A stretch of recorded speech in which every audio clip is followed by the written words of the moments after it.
Segala puji bagi Allah Subhanahu wa ta'ala yang telah memberikan kita taufik, yang telah memberikan kita pintu untuk beramal di pagi hari ini. Yang pernah dikatakan oleh Ma'ruf bin Fairuz Al-Qarhi, beliau mengatakan bahwasanya idza aradallahu ta'ala bi 'abdin khaira fataha 'alaihi babal amal wa aghlaqa 'alaihi babal jadal. Jika Allah Subhanahu wa ta'ala menginginkan kebaikan bagi hambanya, maka Allah ta'ala buka pintu amal untuk dia, dan Allah tutup pintu jadal atau pintu berdebat baginya. Tapi sebaliknya, jika Allah Subhanahu wa ta'ala tidak menginginkan kebaikan bagi seorang hamba, maka Allah tidak akan mengizinkannya untuk beramal. Apalagi An-Nabi sallallahu alaihi wasallam sudah pernah bersabda bahwasanya burika li ummati fi bukuriha, Allah berkahi umatku pada pagi hari mereka. Alhamdulillah, di pagi hari ini kita sudah beramal, datang ke majlisnya baginda Nabi Muhammad sallallahu alaihi wasallam. Dan semoga ini tanda cinta Allah kepada kita dan juga Nabi-Nya. Tidak lupa salawat serta salam selalu kita haturkan kepada baginda besar kita Maulana Nabi Muhammad SAW, yang dimana setiap busrawan dan busrawati mengharapkan pandangan cinta juga syafaat daripada baginda Muhammad. Semoga yang hadir di Al-Bushra ini, mau hadir online, mau offline, mau pemirsa di luar TV, semoga semuanya mendapatkan syafaatnya baginda Muhammad. Amin amin ya rabbal alamin. Pada pagi hari ini kita membahas tema yang sangat luar biasa, yang dimana bahwasanya Allah Ta'ala ini memang menyerukan kepada kita, bahwasanya Allah Ta'ala berfirman, innallaha ya'muru bil 'adli wal ihsan. Sesungguhnya Allah Subhanahu wa ta'ala telah memerintahkan kita untuk berlaku adil dan berihsan, melakukan hal kebajikan. Tapi yang namanya hal kebaikan, hal kebajikan, walaupun itu sangat penting bagi diri kita, kok susah sekali. Padahal bahwasanya kita kalau beramal, yang untung bukan Allah Subhanahu wa ta'ala, tetapi justru seseorang yang beramal itu akan berdampak pada dirinya sendiri. Oleh karena itu, bahwasanya yang namanya Imam Ahmad ibn Athaillah, beliau berkata bahwasanya la tufrihu qatta'ah li'annaha barazat minka, walakin ifrah bi'annaha barazat min indillah. Jangan pernah kamu ini lupa diri, jangan pernah kamu ini sampai lupa berterima kasih karena terlalu girang sama sebuah ketaatan yang kita jalani. Itu adalah hal yang salah, kata beliau. Tapi hal yang benar adalah ketika ini kita harus senang, harus syukur kalau misalkan kita ini diizinkan beramal baik karena munculnya taufik datang daripada Allah Subhanahu wa ta'ala. Siapa yang berlaku baik, man amila salihan min dzakarin aw untha wa huwa mu'minun falanuhyiyannahu hayatan thayyibah. Barang siapa yang beramal soleh, lelaki maupun perempuan, dan dia beriman, maka kita akan hidupkan dia dengan kehidupan yang sangat nyaman. Emang ketika iblis dan kroni-kroni yang mendengar ayat ini, mereka tidak risau, mereka tidak resah. Yang namanya iblis pernah berkata bahwasanya saya ini lebih baik dari Adam. Ternyata tiba-tiba amalnya yang beribu-ribu tahun tiba-tiba hangus dan Allah Ta'ala buang dia daripada surga. Sehingga iblis ini tidak mau, merasa susah sendiri, merasa galau sendiri, merasa tersiksa sendiri. Makanya sejak itu iblis bersumpah bahwasanya sebisa mungkin dia akan menyesatkan umat manusia. Dan yang kita temukan daripada kesusahan kita melakukan kebaikan adalah ulahnya si iblis, yang dimana mereka tidak mau melihat umat Nabi Muhammad mendapatkan ampunan, mendapatkan jaminan nabinya. Sehingga bagi mereka umat Nabi Muhammad adalah cobaan yang terberat, karena umurnya yang paling pendek, amalnya yang paling sedikit, tapi tiba-tiba memasuki surga yang paling awal, memasuki surga yang paling terbanyak daripada umat manusia yang pernah ada. Jadi bagaimana tuh hawasnya atau marahnya iblis kepada baginda Nabi Muhammad? Oleh karena itu, lihatlah apa yang dikatakan oleh Sayyidina Ali bin Abi Thalib, bahwasanya beliau berkata, bukan daripada barometer kebaikan seseorang itu dengan banyak hartanya dan juga anaknya, bukan, tapi bisa terlihat daripada banyak amalnya, besar sabarnya. Dan tidak ada kebaikan bagi seseorang di dunia ini kecuali untuk dua orang saja. Ini menurut Imam Ali bin Abi Thalib, Babu Madinatul Ilm.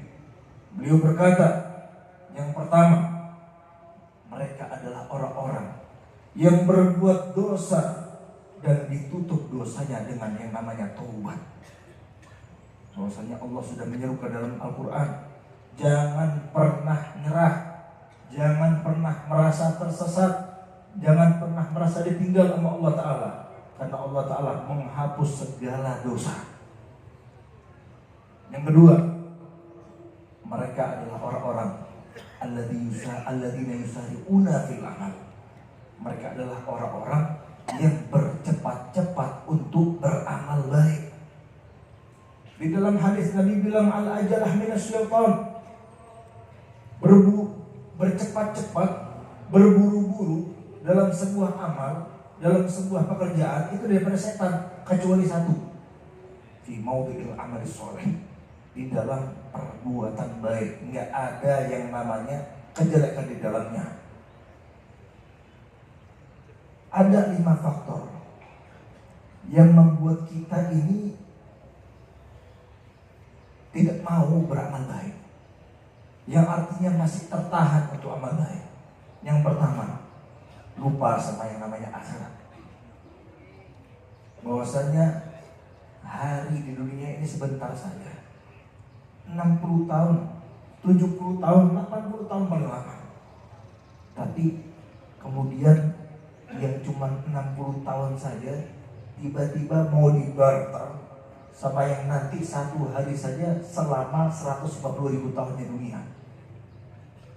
Sebenarnya nggak masuk akal, sebenarnya nggak masuk untuk hitungan. Tapi karena Allah Ta'ala maha memiliki rahmat, menyayangi umat Nabi Muhammad, maka yang namanya setiap amal sedikit daripada yang dilakukan oleh umat Nabi Muhammad dilipat gandakan. Makanya sampai Allah Ta'ala mengatakan dalam Al-Quran, tilka darul akhirah naj'aluha lil ladzina la yuriduna 'uluwan fil ardi wala fasada wal 'aqibatu lil muttaqin. Tilka isim isyarah bermakna ba'id, menunjuk kepada sesuatu yang sangat jauh. Tilka darul akhirah, kami jadikan akhirat itu kemenangan tekanan bagi orang-orang yang tidak mau kebesaran di dalam dunia ataupun kehancuran di dalamnya. Wal aqibatu lil muttaqin. Dan orang-orang yang bertakwa dialah orang-orang yang sukses nanti. Kita lihat daripada kisah seorang Sayyidina Umar bin Abdul Aziz, yang dimana hari-hari beliau sudah mulai habis, yang dimana beliau sudah mulai merasakan sakitnya sakaratul maut. Beliau kedatangan daripada wazirnya, mengatakan, anak-anakmu ini kasihan, tidak ada hartanya. Apakah kamu tidak mau menulis wasiat untuk anak-anakmu? Tidak ada yang menanggung anak-anakmu, wahai Sayyidina Umar bin Abdul Aziz, wahai Amirul Mukminin. Maka beliau memanggil anak-anaknya, wahai anak-anakku, apakah kamu rela, kamu dalam hal yang demikian, dalam hal yang tercukupkan, tapi ayahmu ini dimasukkan surga Allah Ta'ala. Apakah kamu atau kamu ingin menjadi seseorang yang kaya, tapi sebagai gantinya ayahmu yang masuk neraka? Karena beliau adalah orang yang adil, karena beliau adalah menegakkan khilafah dengan manhaj sunnah, manhaj nubuwah, manhaj khulafah ar-rasyidin. Allah Ta'ala berkahi anak-anaknya tidak ada yang soleh, sehingga anak-anak mereka memilih Allah dan Rasulnya dibanding dunia. Maka mereka mengatakan, wahai Allah, wahai ayah, saya rela dengan kesedikitan ini, yang penting kamu masuk surganya Allah Subhanahu wa taala. Kemudian Sayyidina Umar bin Abdul Aziz menyuruh daripada wazirnya maupun anak-anaknya, juga istrinya, keluar daripada kamarnya. Kemudian Sayyidina Umar bin Abdul Aziz mengatakan, alangkah indahnya wajah-wajah yang datang kepadaku pada saat ini. Apakah ini yang dijanjikan oleh Allah Ta'ala? Dan kemudian beliau mengulangi ayat yang saya sebutkan tadi. Maka tiba-tiba terhening suara daripada Sayyidina Umar bin Abdul Aziz. Maka ketika dilihat Sayyidina Umar bin Abdul Aziz sudah meninggal dunia. Itu hari terakhir daripada Sayyidina Umar bin Abdul Aziz, yang dimana beliau bisa saja sebagai pemimpin Amirul Mukminin untuk mengoleksi harta sebaik mungkin, tapi malah beliau sebaliknya melarang yang namanya cacian terhadap Sayyidina Ali bin Abi Thalib, melarang untuk mengambil pajak melebihi daripada titik semestinya, mengganti daripada manhaj yang zalim menjadi manhaj yang salim, manhaj yang selamat yang diberikan oleh Nabi dan juga khulafa'ur rasyidin. Sayyidina Umar bin Abdul Aziz, seseorang yang beramal, seorang yang berkorban, tapi untuk akhiratnya. Maka wajar aja kalau Sayyidina Hasan al-Basri beliau mengatakan bahwasanya yang namanya hari dunia ini hari yang sebentar, dan hari yang dimana kita ini memungut modal. Tapi nanti hari kiamat itu nanti adalah hari kita dibalas dengan apa yang kita perbuat. Maka ada sebuah perkataan yang indah daripada Al-Imam Manawi. Maksudnya beliau berkata, durhaka bukan terkait dengan anak saja, tapi durhaka itu bisa dikatakan kepada seseorang yang dimana merespon harinya.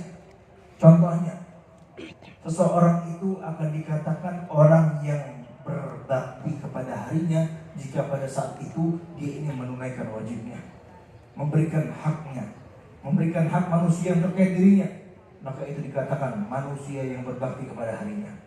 Tapi kalau manusia yang bangkang kepada harinya, yang dimana mereka ini melalaikan apa yang Allah wajibkan, melantarkan sunnah Nabi, kurang ajar kepada orang tuanya, tidak mau belajar agama, melantarkan urusan-urusan dunianya, dicampurnya dengan yang syubhat apalagi haram, maka ini adalah orang-orang yang bangkang sama yang namanya harinya. Dan yang kedua, yang membuat kita susah beramal adalah kita ini masih tertipu sama yang namanya hawa nafsu, setan, dan juga dunia. Ada adui, kata Nabi, musuh yang paling besar adalah ternyata diri kita sendiri. Terkadang kita ini termotivasi untuk selalu membanding-banding diri kita kepada orang lain, padahal itu tidak ada sangkut pautnya. Yang harus kita jadikan PS setiap hari, lawan, rival adalah diri kita sendiri. Kalau misalkan diri kita lebih baik daripada sebelumnya, maka kita orang yang sukses. Kalau misalkan ternyata kita kalah sama diri kita sendiri, maka kita adalah orang yang termahlumkan, musuh daripada dunia juga. Lihat bagaimana contoh zuhudnya Abul Atahiyah ketika beliau ini dipanggil oleh Harun Ar-Rasyid, di mana pada saat itu Harun Ar-Rasyid baru selesai membangun yang namanya istana yang penuh dengan hiasan yang indah, lantai yang indah, bangunan yang megah. Syu'ara, orang-orang ahli syair sudah melantunkan syairnya, memuji bangunannya Harun Ar-Rasyid. Begitu juga ahlul kalam, mereka yang pintar berbicara, sudah memuji apa yang sudah dilakukan oleh Harun Ar-Rasyid. Kecuali Abu Atahiyah, beliau terdiam saja. Maka Harun Ar-Rasyid mengatakan, kok kamu diam saja? Coba sifatkan apa yang kamu lihat. Maka beliau berkata, Isma badalaka radiyan fi dhilli syahiqatil qusur. Hiduplah kamu dengan nyaman di dalam istanamu yang megah ini. Maka Harun Ar-Rasyid mengatakan, na'am, iya. Yus'a ilaika bimastahita ladar wahil fil bukur. Yang dimana kamu yang kamu inginkan daripada makanan, pakaian selalu disajikan pagi dan malam. Lagi-lagi Harun Ar-Rasyid mengatakan, na'am. Kemudian Abul Atahiyah melanjutkan, fa'idhan nufusu taqaqa'at inda hasayatis sudur. Tapi ingatlah ketika yang namanya jiwa sudah sampai di kerongkongannya, hunaka ta'lamu mungkinan ma kunta illa fi ghurur. Disitulah kamu tahu bahwasanya ternyata kamu tertipu daya sama yang namanya dunia. Fabaka Harun Ar-Rasyid. Kemudian Harun Ar-Rasyid menangis. Maka teman-temannya mengatakan, kamu ini dipanggil Harun Ar-Rasyid untuk menyenangkannya, kamu malah nangisin dia. Maka Harun Ar-Rasyid mengatakan, la ba'sa alaih, biarkan saja. Fa'innahu arada an yunabbihana, fa'innahu ra'ana fi ghaflah, fa'arada an yunabbihana. Yang namanya Abu Atahiyah ini melihat kita dalam keadaan lalai, dalam keadaan tertipu oleh dunia, diingatkan oleh dia. Contoh orang yang membesarkan dunia, membesarkan akhirat, dan tidak tertipu dengan muslihat dunia.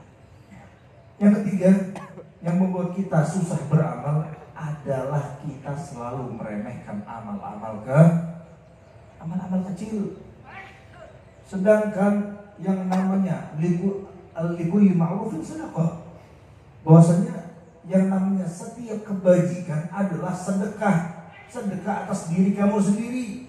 Wa minal ma'rufi an talqa akhaka biwajhin talib, kata Nabi. Dan daripada kebaikan, daripada sedekah, kamu itu ketemu saudaramu dalam keadaan tersenyum. Maka yang dikatakan oleh bahwasanya Al-Habib Muhammad bin Abdul Al-Haddad, beliau berkata, kalau misalkan orang itu sudah terbiasa dengan amalan yang kecil dan tanpa pada dirinya tanda-tanda diterima amalnya, maka pasti orang itu akan tambah beramal, tambah khusyuk, tambah bertakwa, tambah ikhlas, karena dia beramal walaupun kecil, tapi karena Allah Subhanahu wa Ta'ala. Nggak ada yang kecil kalau misalkan kita lakukan untuk Allah Subhanahu wa Ta'ala. Beberapa banyak ternyata hal yang kecil justru meningkatkan derajat kita di sisi Allah Ta'ala, seperti yang dilakukan oleh Bishr Al-Hafidh. Bishr Al-Hafidh dia akan menjadi wali besar karena dia melihat lafzul jalalah, melihat kalimat Allah terjatuh di jalan, kemudian diambilnya. Dia punya uang 6 dirham, diberikan misik, diwangikan, ditinggikan nama Allah Ta'ala. Kemudian sejak itu yang namanya kehidupannya berubah dan dihormati oleh setiap orang, bahkan dicintai oleh Allah Subhanahu wa Ta'ala. Jangan pernah kita melakukan amalan yang kecil. Yang keempat, yang kita takutkan, bahwasanya kalau kita ini tidak tergerak hati kita, walau beramal dengan amal yang basit, amal yang kecil, adalah kita ini tidak merasakan manisnya iman. Kalau kita tidak merasakan manisnya iman, itu tandanya basirah di dalam hati kita mati, kurang dicek hatinya, kurang dicek imannya, terlalu jauh daripada pengaruh Allah dan pengaruh Nabi. Na'udzubillah min dzalik.